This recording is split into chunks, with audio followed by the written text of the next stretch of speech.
asociados al consumo de alcohol.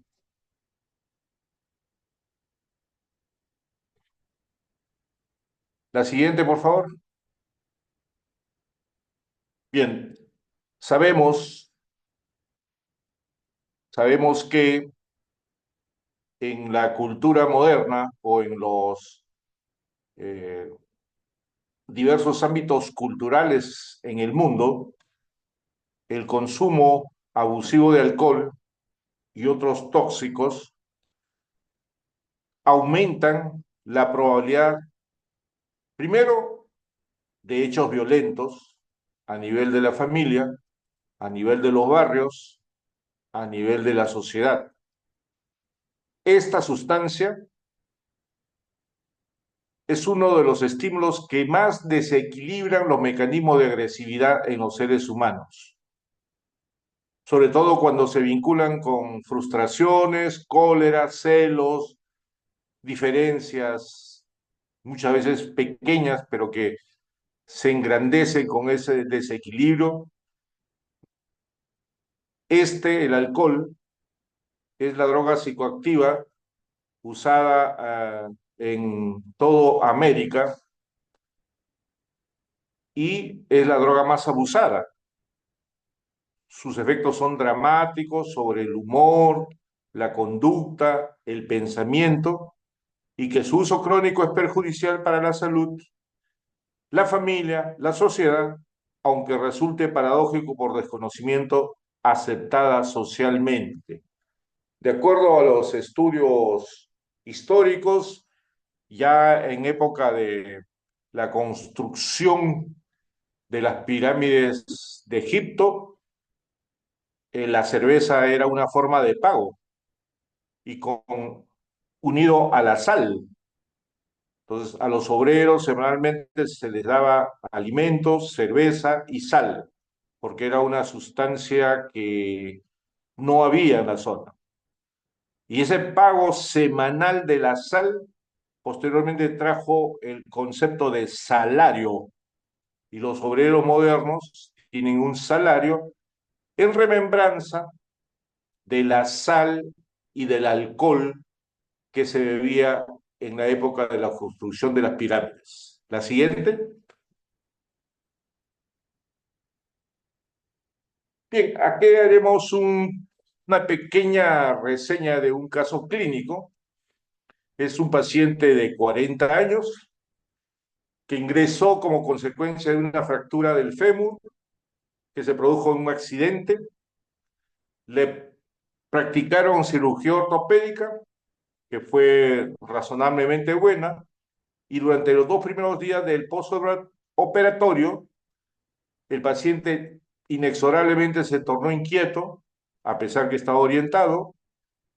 Al tercer día se mostró confuso, temeroso, refirió alucinaciones visuales de serpientes y escorpiones, y en la exploración se observó midriasis, temblor tipo oscilaciones de las manos y de los párpados, sudoración profusa, taquicardia, temperatura que subió a 39 grados y los antecedentes personales carecían de interés.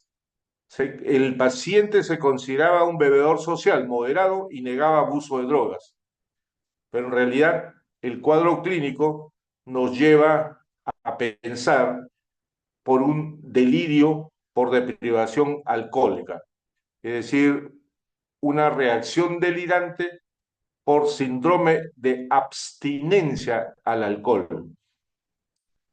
Muchas personas creen que bebedor social es aquella persona que bebe en grupo, que bebe con los amigos. Y si bebo con los amigos, soy bebedor social. Solo los alcohólicos, dicen ellos, beben solos.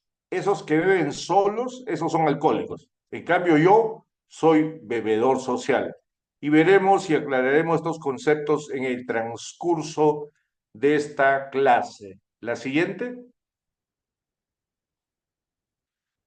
Bueno, el alcohol se consume de formas podríamos decir, escabrosas, extrañas, como una forma de demostrar hombría en este caso, o eh, una capacidad de poder enfrentarse a los peligros en los adolescentes y adultos jóvenes. Por ejemplo, esta forma de beber el vodka a través de los ojos. Belling, una práctica muy peligrosa, beber alcohol por los ojos, así se llama la última moda de muchos jóvenes.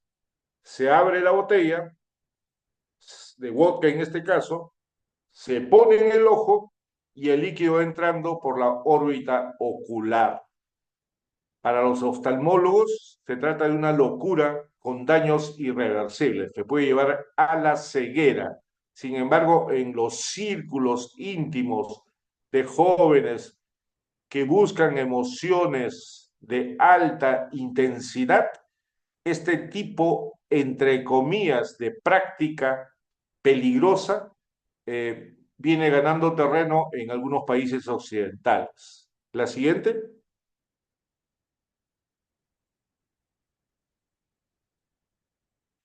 Bueno, y las damas jóvenes no se quedan atrás.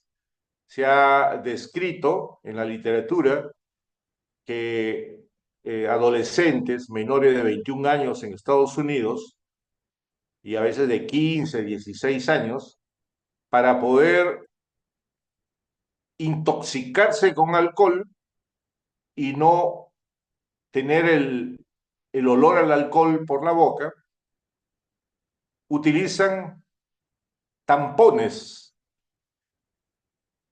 que se mojan con alcohol, generalmente vodka, whisky, etcétera, y luego son introducidas a las mucosas íntimas, que es una forma de beber atípica, pero que evidentemente también trae una serie de lesiones a nivel del órgano genital femenino. La siguiente. Si nos preguntamos quiénes beben más alcohol en América Latina, sobre todo los países de América del Sur y del Centro, aquí tenemos una pequeña lista de consumo per cápita en México, América Central y América del Sur. Bueno, de acuerdo a este estudio realizado por la Organización Mundial de la Salud, el, en el año 2010 fue, digamos, desarrollado como parte de los estudios hechos por Cedro. Eh, en Argentina es el que ocupa el primer lugar, ¿no? Con 9,1 litros por año. Chile, 9. Bueno, nosotros estamos en el tercer puesto, no estamos en la cola como en el fútbol, 8,9 y así progresivamente hasta llegar a Panamá 7,9. Son encuestados a partir de los 15 años por cada país. Entonces, acá se mide la cantidad de litros en alcohol puro en todo un periodo determinado. La siguiente.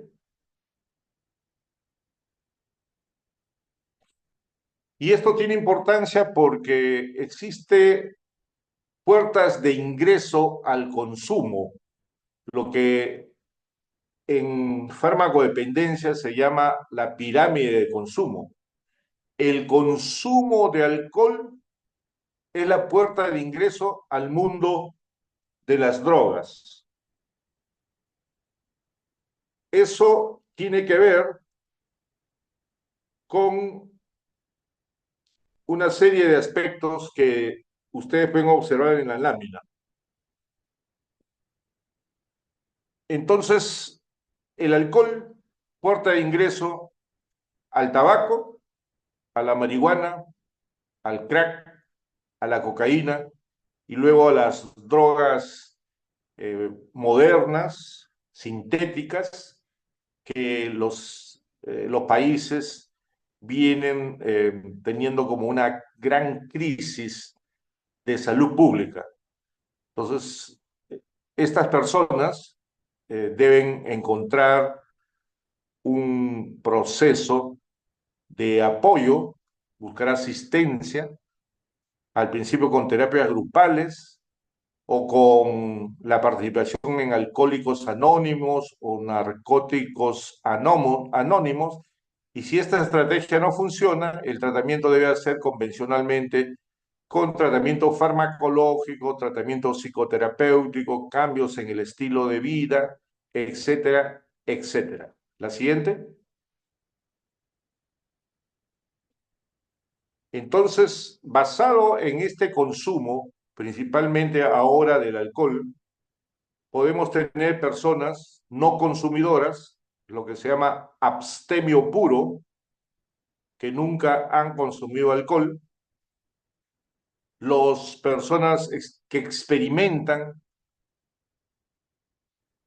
es muy esporádicamente el consumo de alcohol, o las personas que los fines de semana se toman unas cuantas copas de vino, etcétera, que son ocasionales, pero luego vendrán personas que consumen habitualmente, otros se tornan abusadores porque consumen un día sí, otro día también.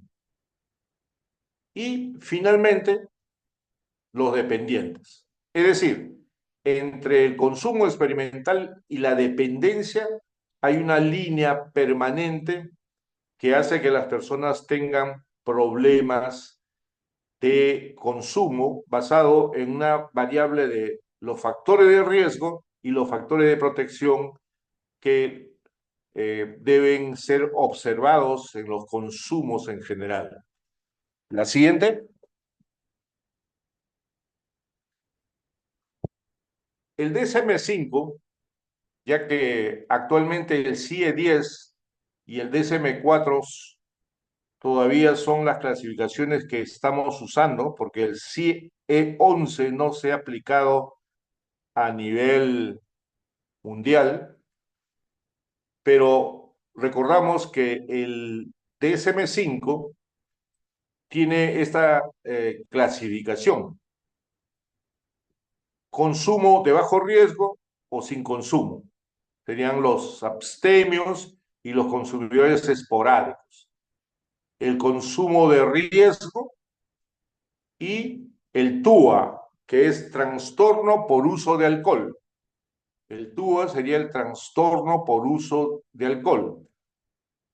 Entonces, generalmente el consumo de riesgo se da en hombres mayores o promedio 65 años, 4 bebidas por ocasión, 14 bebidas a la semana. Y cuando hablamos de bebidas, estamos hablando una bebida social, 3 vasos pequeños de cerveza, 2 copas de vino y una onza de whisky. Entonces, bebida social se da de esa manera. En mujeres más de 65 años, 3 bebidas por ocasión o 7 bebidas a la semana para llamarse consumo de riesgo. Entonces, las personas que consumen de esta forma en hombres y mujeres tienen un consumo de riesgo y algunos de ellos ingresarán al trastorno por uso de alcohol. La siguiente.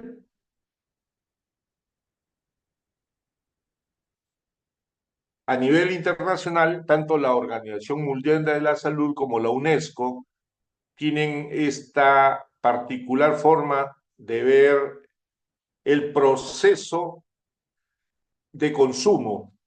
Parten de la experimental, luego ocasional.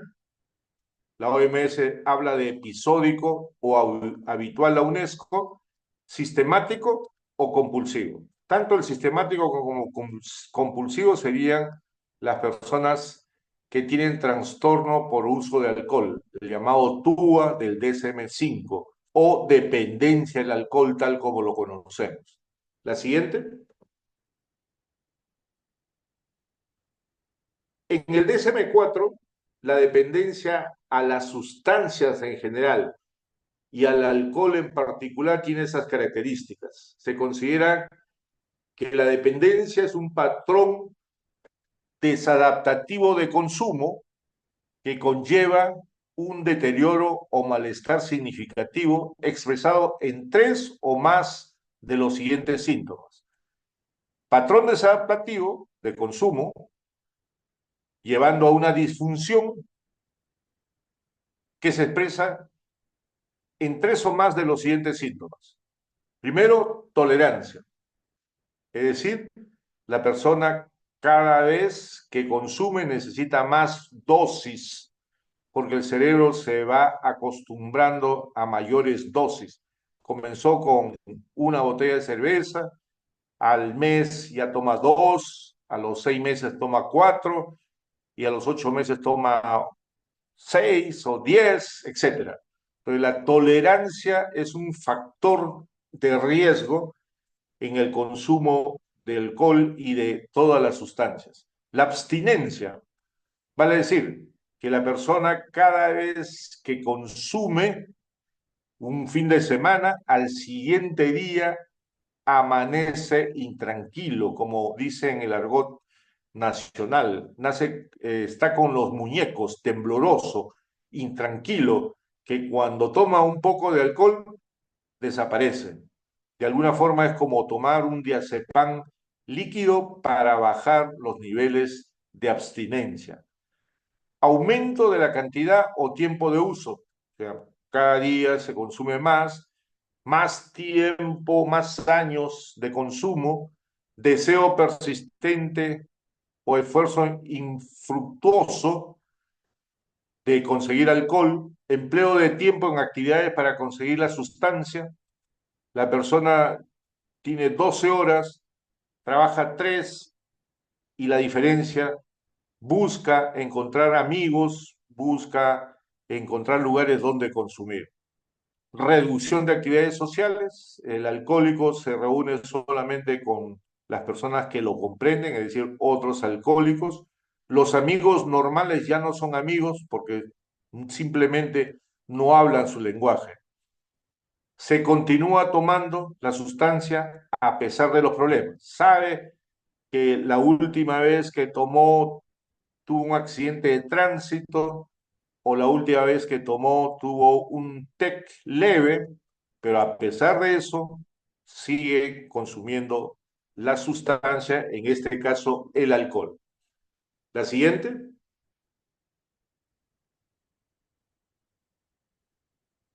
Bien, para la Asociación Médica Americana, la adicción es la ansia vehemente, búsqueda activa y uso compulsivo e incontrolable de drogas. Es como una pasión, algo que lo necesito inconmensurablemente para sentirme bien y para, evidentemente, paliar todos los síntomas que podría tener por falta de la sustancia. A pesar toda esta compulsión, esta ansia vehemente, a pesar de las consecuencias negativas en la salud y en lo social. La siguiente.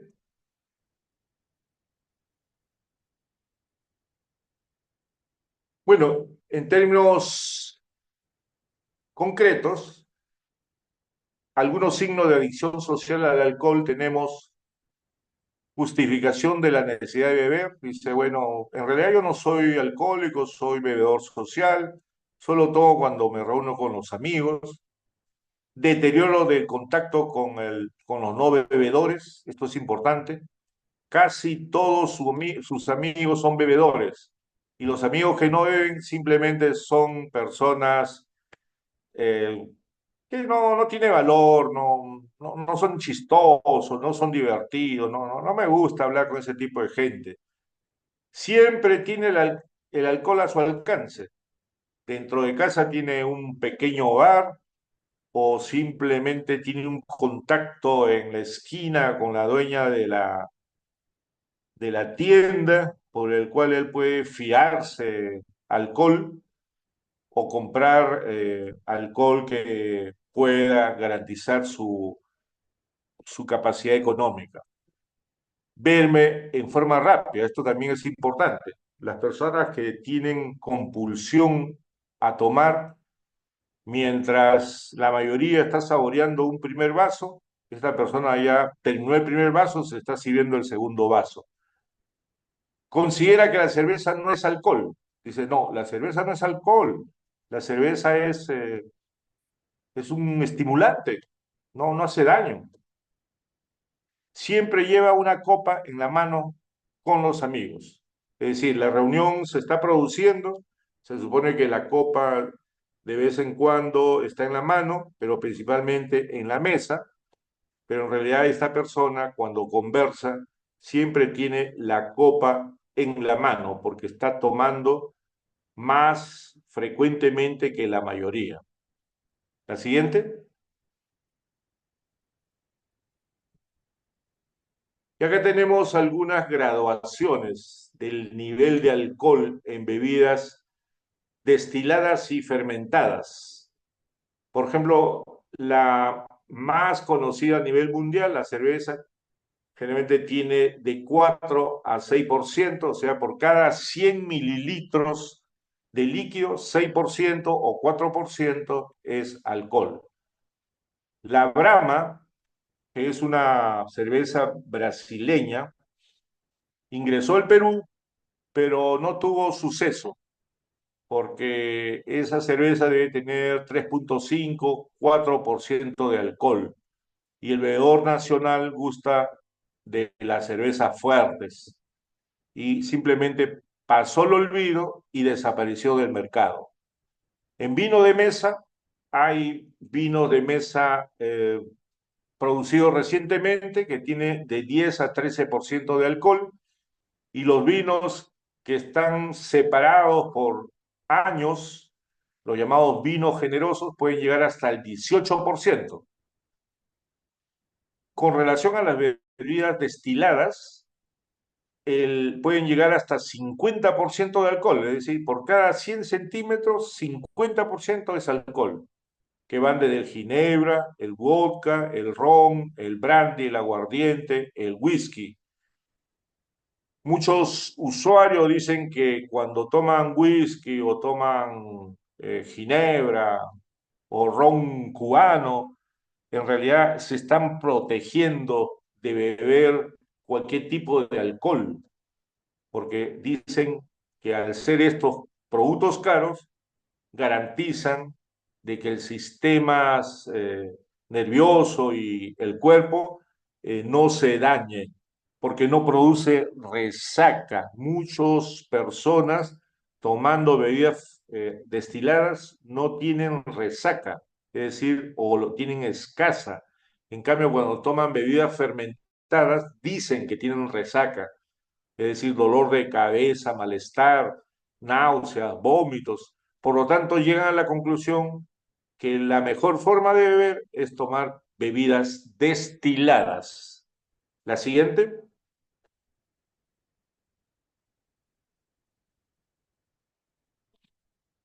Entonces, de acuerdo a los criterios del DSM-4 versus el DSM-5, el abusador de alcohol versus dependiente de alcohol. Este consumo recurrente de alcohol genera incumplimiento en las actividades del trabajo, de la escuela, de la universidad. Estas personas beben en situaciones peligrosas, por ejemplo, manejan y están bebiendo, traen problemas legales. Desde el punto de vista conductual, hay todo lo que hemos señalado: tolerancia, abstinencia, pérdida de control, deseo persistente de consumo. Entonces, como ya he señalado, en el DSM-4 tanto el abuso de alcohol y la dependencia del alcohol tiene criterios específicos para cada uno. En el abuso hay uno o más criterios durante 12 meses de la lista que se menciona, y en la dependencia 3 o más en 12 meses. Es decir, la diferencia entre abuso de alcohol y dependencia en el DSM-4 era la mayor cantidad de signos y síntomas que se describen como forma de dependencia. En cambio, en el DSM-5 se integran los dos trastornos del DSM-4, el abuso de alcohol y de la dependencia de alcohol, en uno solo, llamado trastorno por consumo de alcohol. Entonces, el trastorno por consumo de alcohol, tanto el abuso como la dependencia, puede estar configurado, dependiendo de la intensidad, en 2 de los 11 criterios en 12 meses. Tiene que ser 12 meses tanto para el DSM-4 como para el DSM-5. La siguiente.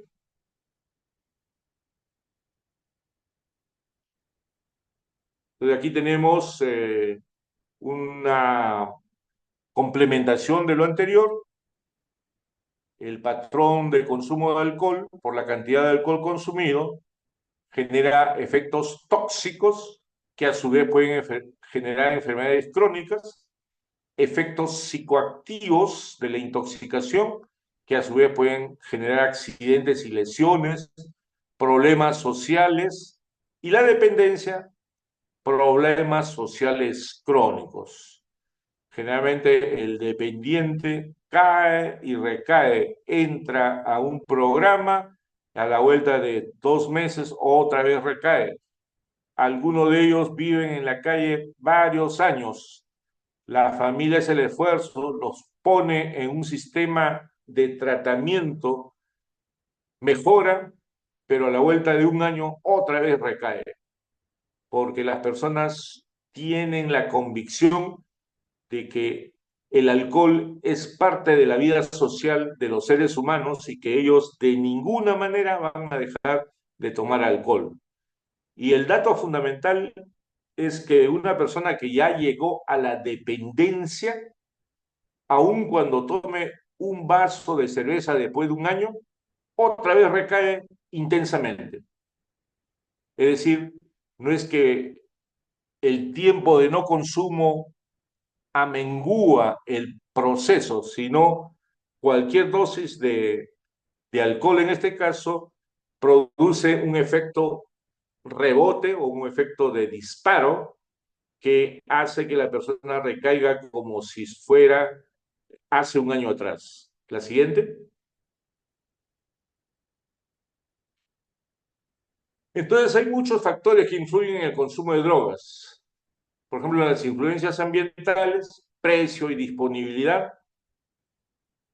En el hospital nosotros tenemos pacientes que ya no consumen solamente alcohol etílico, sino alcohol metílico. Tienen unos preparados que venden las emolienteras en la parte baja de sus carritos, tienen preparados especiales, una botella de alcohol metílico con emoliente, pueden venderlo por 5 soles y les da como para emborracharse unas 2 a 3 horas. El marketing del alcohol y del tabaco, resulta paradójico que muchas empresas cerveceras son sponsor de grupos deportivos, tanto de fútbol como de natación y así por el estilo. Es decir, camuflan los efectos colaterales que tiene el alcohol con respecto a una vida sana que podrían tener o deberían tener los deportistas. Después, imagen del alcohol y las drogas en cine y en TV. Hay una idealización en el cine y en la televisión, en los programas y series que actualmente tenemos, donde el alcohol en realidad es parte del estilo de vida. Un ejecutivo que llega a las 11 de la noche a su casa, lo primero que abre es una botella de whisky, se toma una copita, se siente más tranquilo y con eso el mensaje es que el alcohol es una forma de tranquilización, es una medicación social. Existen factores del marco legal y también influencias sociales e individuales. Ya les dije, los amigos de consumo, yo siempre les digo a mis pacientes, los amigos de consumo no son amigos, porque te van a hacer recaer permanentemente. Una comunidad de riesgo, por ejemplo, algunos barrios de La Victoria, del Agustino, donde el consumo de alcohol y otras drogas es frecuente. Padres que son alcohólicos y que generan un estilo de vivencia de los hijos, situaciones personales disfuncionales.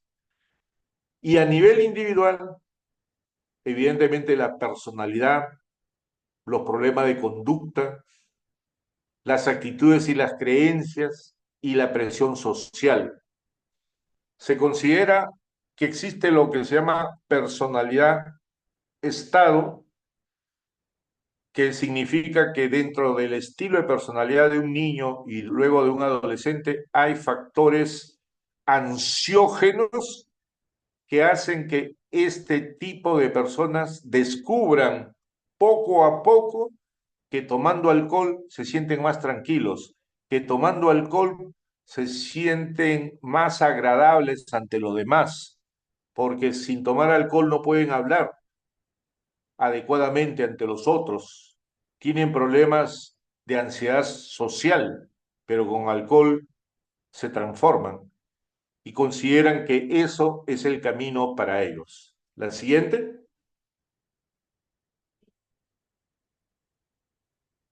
Bien, en el modelo biopsicosocial que desarrollamos en toda la medicina, evidentemente el consumo de alcohol tiene que verse desde el punto de vista genético y epigenético. Recuerden que la teoría señala que cuando un padre es alcohólico fuerte, compulsivo, la probabilidad que los hijos tengan alcoholismo puede subir hasta 50%, pero alcoholismo fuerte. Sistema inmunitario y metabolismo, que puede evidentemente disminuir por el tipo de consumo. Múltiples alteraciones sistémicas, evidentemente hígado, riñones, cerebro, que finalmente a través del tiempo pueden producir una serie de enfermedades de miocardiopatías, arritmias, cáncer, traumatismos y desde el punto de vista psicosocial, deterioro cognitivo, demencia a lo lejos, alteraciones psicopatológicas propias del consumo, la cirrosis hepática, las pancreatitis, las miopatías, la pérdida de la fuerza muscular, etcétera, etcétera. La siguiente.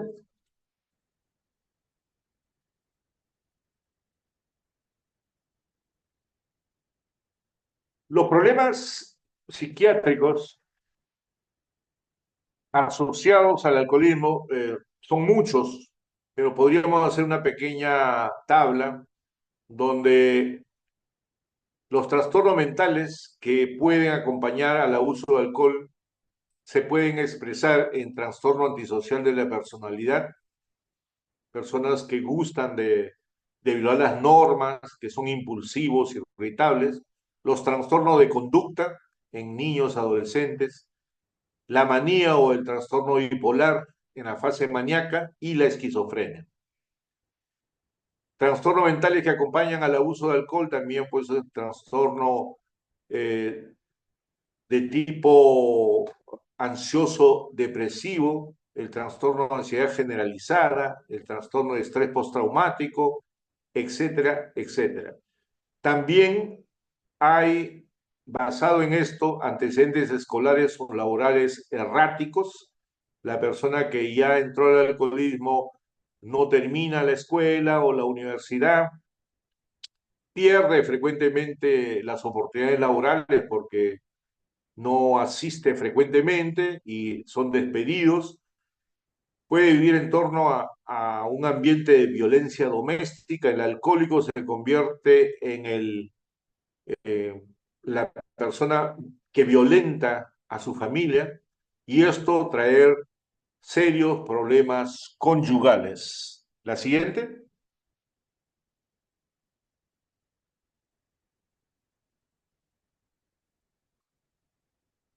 La meta principal en salud pública para un bebedor en riesgo o de dependiente es, primero, reducir el consumo de alcohol a niveles de bajo riesgo. Reducir. Al principio se tiene que reducir. Creer que con una sola o con un grupo de intervenciones vamos a lograr la abstinencia a largo plazo es poco probable. Pero primero se reduce y se fomenta en ese proceso el no consumo, la abstinencia en las personas que dependen de alcohol. Es por eso que Alcohólicos Anónimos tiene un paradigma que dice, hoy no bebo, mañana no sé. Hoy no bebo, mañana no sé. La siguiente. Hay múltiples métodos complementarios de detección de bebedores problemas y de riesgo. Son screening que se puede hacer. La más famosa es el cuestionario Cage, que tiene 4 preguntas. Hay una pregunta única que puede ayudar, por ejemplo, ¿con qué frecuencia ha bebido 5 tragos o más en una sola ocasión? Ya le hablé de que un trago social es 3 vasos de cerveza pequeños, 5 sería 15. 2 copas de vino, 5 sería 10. Una onza de whisky sería 5 onzas de whisky, ¿no? Con respecto al consumo, ¿usted consume bebidas alcohólicas como cerveza, vino o licores fuertes? Si la respuesta es afirmativa, hay que ver cuántos días a la semana, cuántos tragos en cada ocasión, con qué frecuencia bebe más de 4 o 5 tragos en cada ocasión. ¿Mm? Y el cuestionario Cage, que tiene 4 preguntas. La siguiente.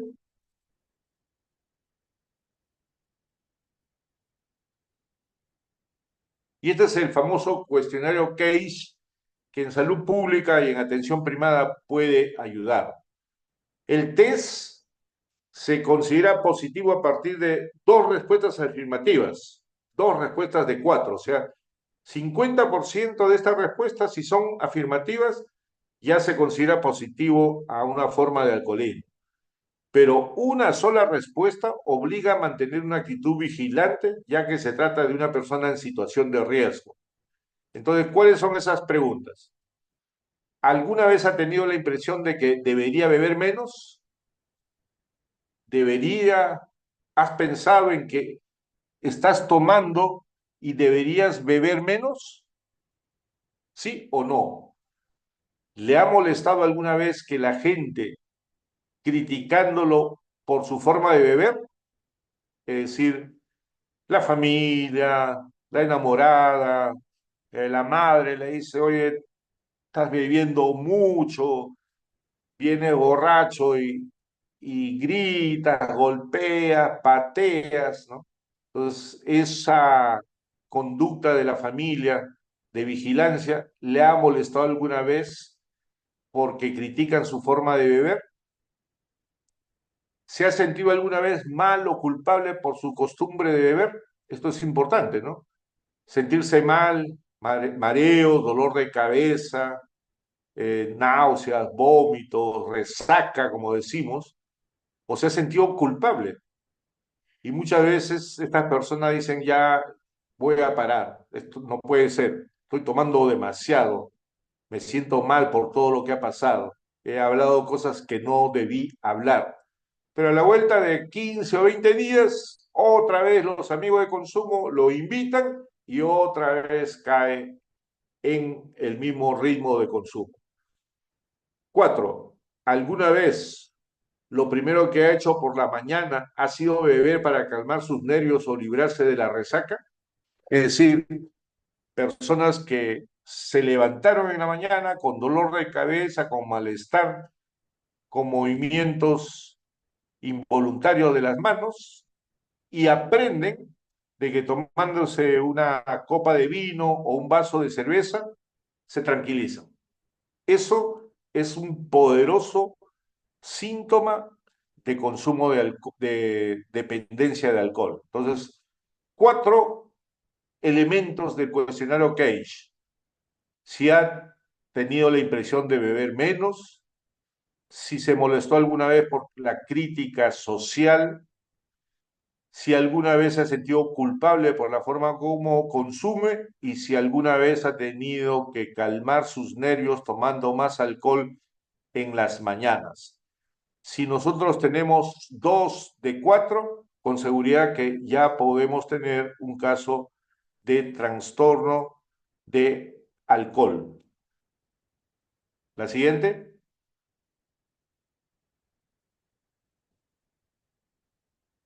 Entonces, como ya lo he señalado, ha habido un cambio en la terminología de los trastornos de consumo a través de cambios en los umbrales diagnósticos. Ya señalé que el DSM-4 describió 2 elementos, abuso de alcohol y dependencia. Y el DSM-5 integra los 2 trastornos, tanto el abuso como la dependencia, en un único trastorno denominado trastorno por consumo de alcohol, el OUT, con subclasificaciones leves, moderadas y graves. En virtud del DSM-5, cualquier persona que cumpla con 2 de los 11 criterios durante el mismo periodo de 12 meses recibirá un diagnóstico de trastorno por consumo de alcohol.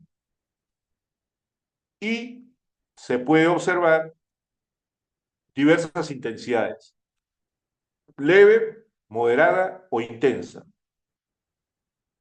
que está en relación a la mayor cantidad de criterios que pueda tener la persona de los 11 criterios que tiene esta clasificación. La siguiente.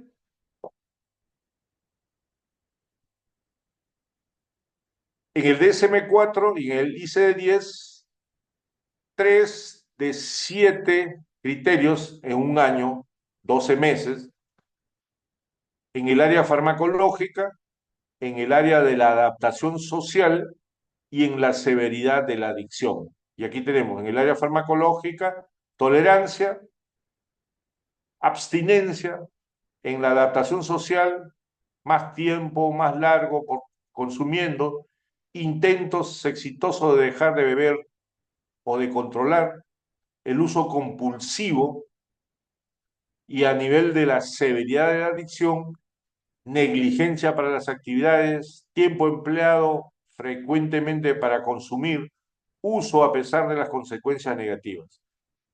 En psiquiatría, muchos de los trastornos que manejamos se puede medir la severidad de la adicción cuando la disfunción social, producto en este caso del consumo o producto del trastorno, es cada vez mayor.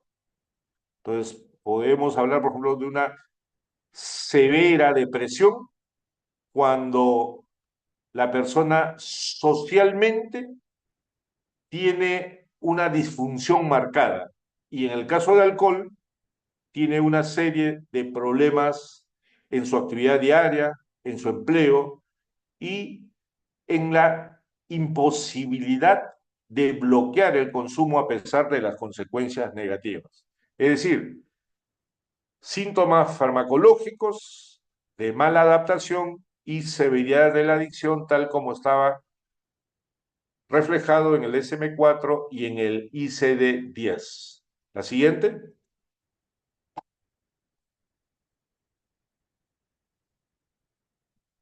Hay muchos trastornos que se relacionan al alcohol según el DSM-4, ¿no? Las clásicas vinculadas directamente al alcohol son la dependencia y el abuso del alcohol. Abuso y dependencia. Ya le hemos señalado que en el DSM-5 solamente es uno solo, dependiendo de la intensidad. Pero hay trastornos inducidos por el alcohol. Por ejemplo, la intoxicación por alcohol, la abstinencia, el delirium, la demencia inducida por el alcohol, el trastorno amnésico, el trastorno psicótico, trastorno de estado de ánimo, una depresión por consumo de alcohol, trastorno de ansiedad inducido por alcohol, trastorno de sueño inducido por alcohol, trastorno relacionado con alcohol no especificado, es decir, otras patologías que no están en la lista anterior. La siguiente.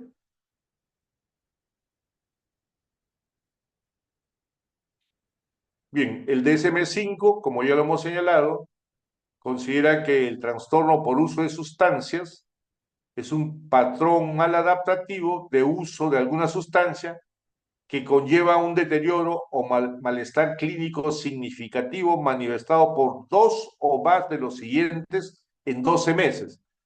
Dos síntomas o signos en 12 meses, en un año. Y aquí tenemos la lista, ¿no? Uso recurrente del alcohol en este caso, que lleva a fallas a la asistencia laboral, escolar o del hogar. Dos, uso recurrente que implica peligro físico. Uso continuo a pesar de los problemas sociales e interpersonales. La famosa tolerancia, la abstinencia. Seis, la sustancia es tomada en grandes cantidades o mayor tiempo del que se pretendía. Siete, deseo persistente o esfuerzos infructuosos para dejar el consumo. Ocho, gran gasto de tiempo en actividades necesarias para obtener la sustancia o recuperarse de sus efectos. Que la persona durante el día está buscando dinero, está buscando a los amigos para consumir o simplemente no se levanta 1 o 2 días porque los efectos de la resaca son intensos. Reducción en actividades importantes, sociales, ocupacionales o recreativas. Ya no es la persona de antes, se le ve alejado de los grupos amicales, de los grupos familiares. Se continúa usando la sustancia a pesar de padecer problemas físicos o psicológicos persistentes.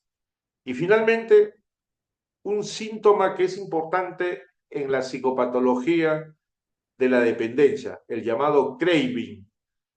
El craving es un deseo fuerte, intenso, desmesurado de usar una sustancia específica, que en este caso es el alcohol.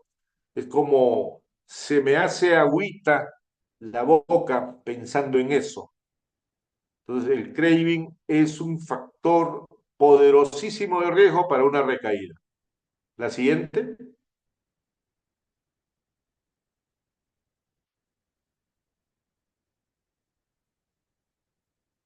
Y en relación a los aspectos generales de la fisiopatología del alcoholismo, hay varias hipótesis sobre la heredabilidad del alcoholismo. Estas personas que tienen rasgos hereditarios, ¿no? Pueden tener una actividad serotoninérgica reducida, es decir, al disminuir la serotonina en el cerebro, las personas tienden a sentirse irritables, cansadas, apagadas. Toman alcohol y se ponen las pilas. Los individuos parecen tener una actividad deprimida de los opiáceos endógenos, es decir, los opiáceos endógenos que también producen situaciones de alegría, de tranquilidad, las llamadas endorfinas, pueden tener una actividad deprimida en ese sistema nervioso, por factores genéticos en este caso. El alcohol puede aumentar la relajación en individuos sensibles. Eso creo que lleva a lo que hemos dicho. Descubren que el alcohol es su diazepam líquido y eso lleva a mayor consumo de alcohol. Los hijos de padres alcohólicos presentan mayor tolerancia en los primeros estadios de la evolución del alcoholismo. O sea, estos jóvenes tienen mayor tolerancia al consumo de alcohol porque han tenido un padre que fue alcohólico y sobre todo alcohólico severo. La siguiente.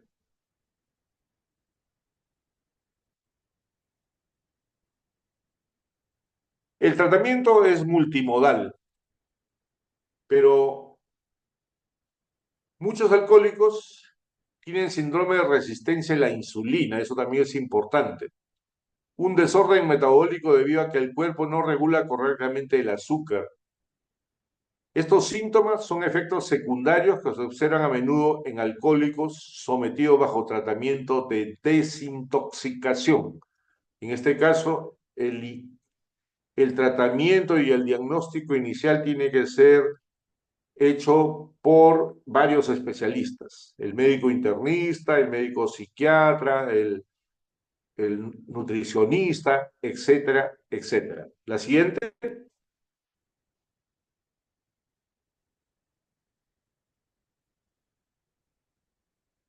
Y para que comience adecuadamente el tratamiento, la persona que tiene el problema tiene que reconocer que tiene el problema, tiene que aceptar de que es alcohólico, tiene que aceptar de que necesita luchar contra su alcoholismo, porque aquellos que dicen, bueno, me voy a tratar porque mi familia quiere, o me voy a tratar porque voy a desintoxicarme un poco aquí en el hospital, pero en realidad yo no soy alcohólico, soy bebedor social, en realidad esa persona está generando ya una recaída casi inminente apenas salga de un programa. Una vez que ha reconocido el problema, de que acepta que es alcohólico, la abstinencia, el no uso, el no consumo de alcohol es el único tratamiento. En el hospital Valdizán tenemos hasta la época del COVID, teníamos pacientes que estaban 25 años de abstinencia. Entonces, cada año se hacía una reunión para darle una especie de medalla a todo paciente que habían llegado a los 15 años de abstinencia, se hacía una ceremonia pública, se le reconocía, es lo que se llama refuerzo positivo. Y esta persona hablaba en resumen de cuáles habían sido las tácticas para estar 15 años sin consumo de alcohol. Y el auditorio principalmente eran pacientes que estaban iniciando su tratamiento, la familia, profesionales de la salud, etcétera, etcétera. La siguiente, la desintoxicación es la segunda fase de tratamiento. Entonces, la desintoxicación puede durar de 5 a 7 días. Un buen examen médico, se tiene que hacer una valoración del hígado y otros problemas sanguíneos, una dieta con suplementos vitamínicos, sobre todo B1, B12. Pueden aparecer complicaciones asociadas a los síntomas físicos agudos como depresión y otros problemas que deben ser tratados. La siguiente. Y luego, cuando la persona ya está más estable y ha pasado el síndrome de abstinencia y tiene la convicción de que quiere luchar para salir de su alcoholismo, vienen los llamados programas de rehabilitación. Estos buscan, después de la desintoxicación, la abstinencia a largo plazo del alcohol. Estos programas incluyen diversos consejos, soporte psicológico, cuidado de enfermería, cuidados médicos. La educación sobre la enfermedad del alcoholismo y sus efectos es parte de la terapia. Muchos de los profesionales son involucrados en estos programas de rehabilitación, tienen que seguir programas de reciclaje, vale decir, en los profesionales de salud que trabajan con estas poblaciones se produce un efecto de el síndrome del quemado, vale decir, la sobrecarga emocional por las caídas y las recaídas, las mentiras, las manipulaciones, hacen que los profesionales de salud deban tener psicoterapia y deban tener mecanismos para mejorar su capacidad de trabajo. La siguiente. Y como ya habíamos dicho, Alcohólicos Anónimos es una opción complementaria para cualquier tratamiento convencional contra el alcohol. Como ustedes saben, es una comunidad mundial de hombres y mujeres que se ayudan unos a otros a permanecer sobrios. Sobrios es la palabra. Ofrecen la misma ayuda que cualquiera que tenga problemas de bebida y quiera hacer algo al respecto. Como todos son alcohólicos, tienen una especial comprensión entre ellos. Saben cómo se siente estar enfermo, han aprendido en Alcohólicos Anónimos cómo recuperarse de las enfermedades. Ellos dicen que son alcohólicos hoy, aun cuando no hayan tomado un trago por muchos años. No dicen estar sanados una vez que la persona ha perdido la habilidad para controlar la bebida, nunca más podrá volver a beber normalmente. O en otras palabras, ellos nunca serán exalcohólicos, pero en Alcohólicos Anónimos se convierten en alcohólicos sobrios o alcohólicos recuperados. El alcoholismo, pues, es una enfermedad crónica y no existe la palabra curación definitiva, por lo menos en este gran periodo. La siguiente.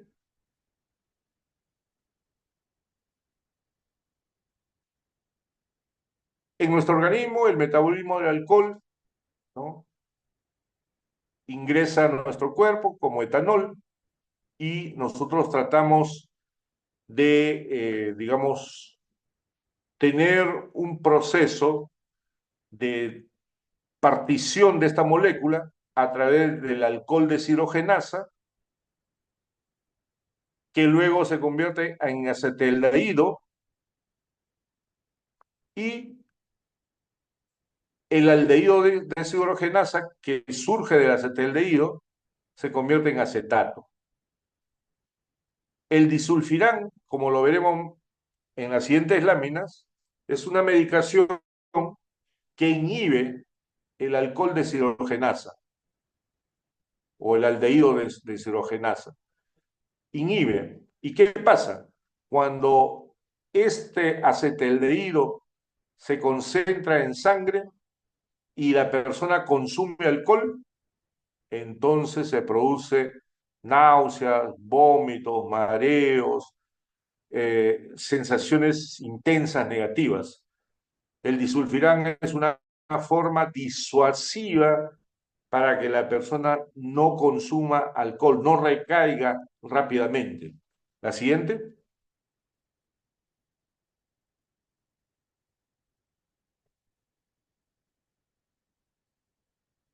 Entonces, cuando nos preguntamos qué zona del cerebro eh, tienen que ver con las intoxicaciones alcohólicas, tenemos el córtex prefrontal, que tiene que ver con la función cognitiva y el control de la inhibición. A nivel del sistema límbico, la amígdala, memoria y emociones, el hipocampo, la memoria espacial, el área tegmental ventral y el núcleo accumbens. La mayoría de medicamentos que se usan para el tratamiento de la fase aguda del alcoholismo actúan sobre estas áreas en particular. Por ejemplo, la naltrexona actúa sobre el área tegmental ventral y indirectamente sobre la amígdala. Los agonistas GABAergios, como el topiramato, también actúa sobre esa área. Y los agonistas y antagonistas dopaminérgicos, como el disulfirán que hemos señalado en antes, también actúa sobre esto y sobre el núcleo accumbens, área tegmental ventral y núcleo accumbens. Y los antagonistas del glutamato, sobre todo el topiramato que tenemos en el mercado nacional, actúan sobre el núcleo accumbens. Tanto la amígdala, el área tegmental ventral, el núcleo accumbens y el hipocampo están relacionados fundamentalmente a las sensaciones emocionales que produce el consumo de alcohol. Y el córtex prefrontal que tiene que ver con las funciones cognitivas y ejecutivas deben ser tratados a través de tratamientos psicoterapéuticos. Psicoterapéuticos. Entonces, esta es la forma como debemos ver por qué determinados medicamentos son dados en pacientes agudos de alcoholismo, particularmente la naltrexona, como vamos a ver, el topiramato, el disulfiram, principalmente, y la psicoterapia de acuerdo a cada caso. La siguiente. Entonces, volviendo al tratamiento, hay un tratamiento farmacológico, conductual, cognitivo, en el tratamiento de rehabilitación, el tratamiento de las enfermedades cerebrales, la cirrosis, la miopatía, la pancreatitis y evidentemente el tratamiento familiar.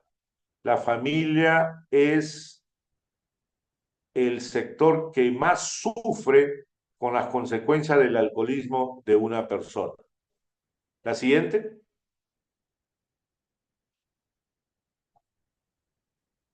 Entonces, los agentes farmacológicos, tal como lo hemos señalado, ¿no? Las que tenemos en nuestro país principalmente, agentes benzodiazepínicos para disminuir la supresión del alcohol. En vez de darle cerveza, le damos benzodiazepinas como clonazepam, alprazolam, midazolam. Agentes que inhiben la conducta de consumo, sobre todo la naltrexona, ya veremos cómo funciona, y evidentemente los inhibidores selectivos de recaptación de serotonina, que son los antidepresivos IRS, y agentes que promuevan la aversión, es decir, agentes que promueven sensaciones negativas cuando consumen la sustancia, en este caso el disulfiram. Y obviamente, si hay una comorbilidad, debe usarse fármacos para los trastornos psiquiátricos comórbidos. La siguiente.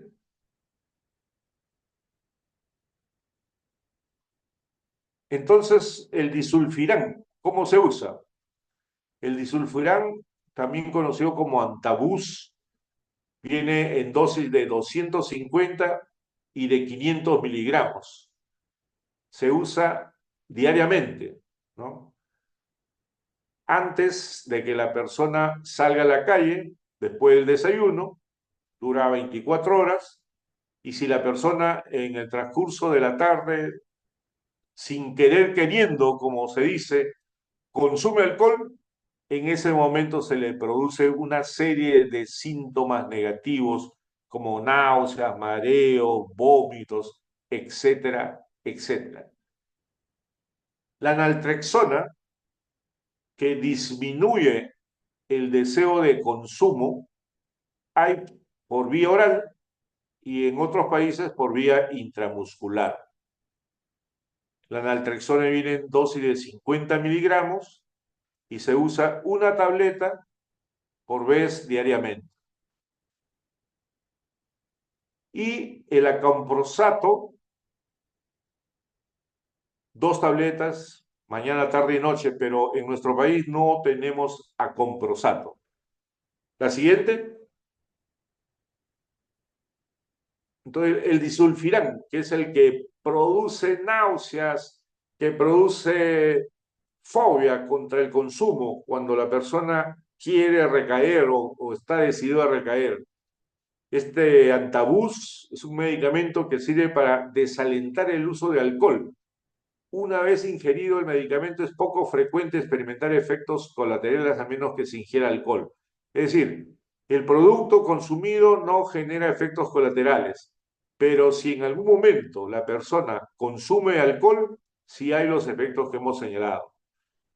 El disulfiram ayuda a evitar los efectos placenteros del alcohol. Este medicamento es muy útil para aquellas personas que fracasan continuamente en sus intentos por dejar de beber, para quienes enfrentan consecuencias muy fuertes por su consumo continuo de alcohol. para aquellos que están propensos a beber impulsivamente y para quienes presentan numerosos precipitadores ante el consumo de alcohol.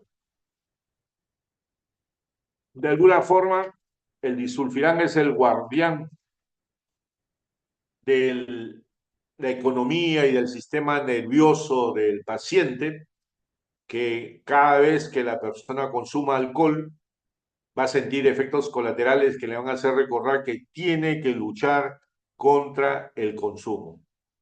La siguiente.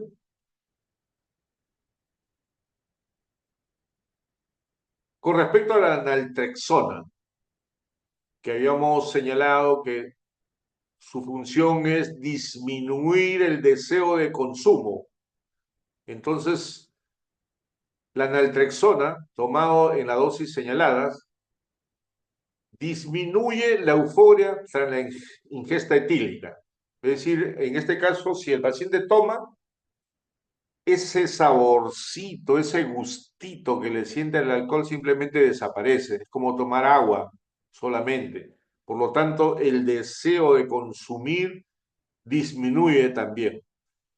Disminuye la capacidad reforzante del alcohol. Disminuye la reactividad hacia las señales asociadas al alcohol. Disminuye las expectativas de su uso. Aumenta la autoeficacia para detener una recaída. Si la persona tomando naltrexona y yendo a una reunión social toma alcohol y no siente mayor cosa como antes, la persona se torna más autoeficaz para detener una siguiente recaída. Esta sustancia aumenta la sedación o del malestar tras el consumo de alcohol. Y hay una serie de mecanismos inespecíficos, pero como hemos señalado, la naltrexona es fundamental para que la persona vaya mejorando su capacidad de autocontrolarse, tener mayor autoeficacia para poder decirle no al alcohol. La siguiente. Desde el punto de vista social, hay una serie de medidas que evidentemente ya a nivel de los municipios y del propio Estado deberían desarrollarse con respecto al problema del alcohol.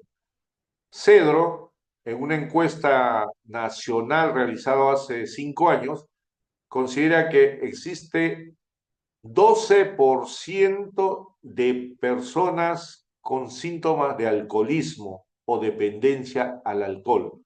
12% de 25 millones, porque solamente tomaremos adolescentes y adultos, viene a ser aproximadamente 3 millones de personas que pueden estar dentro del rubro de consumo excesivo y alcoholismo propiamente dicho. Entonces, en distintos países se han tomado medidas de tipo práctico para disminuir el consumo de alcohol en la población. Por ejemplo, reducción de las horas de venta de bebidas alcohólicas. Bueno, en el Perú, teóricamente, en los lugares donde hay discotecas y restaurantes, deben ser no más de 2 o 3 de la mañana. Pero en realidad eso es un saludo a la bandera. Las personas tienen métodos para conseguir alcohol. Por ejemplo, en los barrios, las caseras de alcohol tienen una casa común y corriente, la gente les toca a las 5 de la mañana o a las 4 de la mañana, ella les despacha y les da una caja de cerveza, 2 cajas de cerveza, se transforman en tiendas de alcohol durante las noches o los fines de semana, sin necesidad de ser una tienda o un negocio de ese tipo.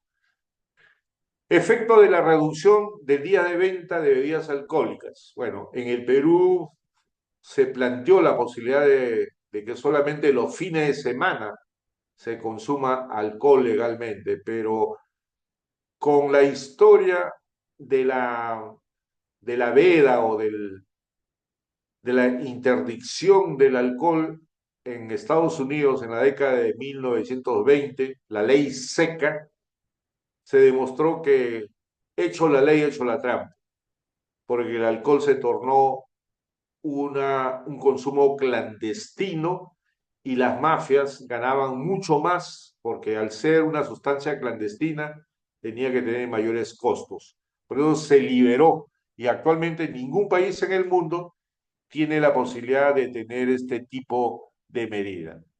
Efecto de la disminución de la densidad de punto de venta de alcohol. Teóricamente los municipios no pueden autorizar que en una plaza pública, por decir, de una cuadra por una cuadra, no debe haber pues más de dos lugares donde se vendan alcohol. Pero en nuestro país, desde las pequeñas bodegas, pasando hasta algunos lugares que venden pastelitos, etcétera, también se vende alcohol. Entonces, este efecto no se ha logrado bajo ningún pues, punto de vista. Incremento de impuestos. Se asume que todas las bebidas alcohólicas pagan un 60% de impuestos. Es decir, es una cifra bastante alta en relación a otros productos. Pero a pesar de eso, la gente, ya que el precio sube, sigue consumiendo sin ningún problema, entre comillas. La siguiente.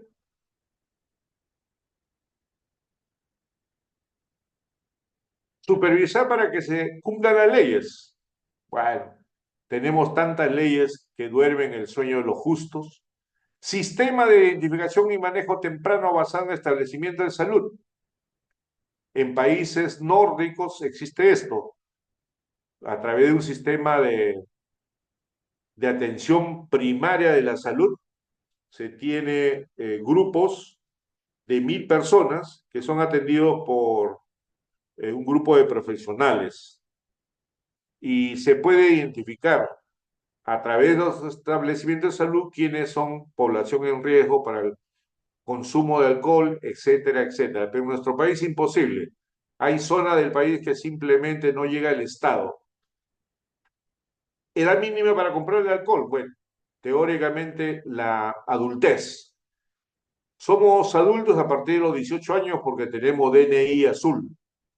Pero de acuerdo a la neurobiología, el fin de la adolescencia desde el punto de vista neurobiológico, cuando se mieliniza todo el cerebro, sobre todo el lóbulo prefrontal, es a los 21 años. Entonces, si fuéramos congruentes, la edad mínima para comprar alcohol debería ser 21 años, pero eso realmente es un saludo a la bandera en nuestro país. Restringir publicidad y patrocinio. Bueno, ya hemos señalado que el deporte más famoso del mundo, que es el fútbol, el básquet y una serie de reuniones sociales, incluso hasta religiosas, tienen publicidad y patrocinio de marcas de bebidas alcohólicas. Medida de control de accidentes de tránsito. Bueno, cada vez que la gente sale de los bulevares, debería haber un sistema de verificación si el chofer es el amigo preferido, como se le llamó una época, que no tomó. Pero en realidad eso es casi imposible por el número de efectivos de la Policía Nacional y por la falta incluso de una política local o nacional con respecto a este control que debería darse a nivel de todos los municipios, tanto de Lima como de el país. La siguiente. Muy bien. Esta es la bibliografía que pueden revisar. Muy agradecido, muy buenas tardes y estamos en comunicación, estimados alumnos. Muchas gracias, doctor. Buenas tardes. Listo, doctor, muchas gracias. Hasta luego, doctor. Hasta luego, Chao, doctor. hasta Chao, luego. doctor. Hasta luego. No vayan a festejar, ¿eh? Tienen que ser abstemios.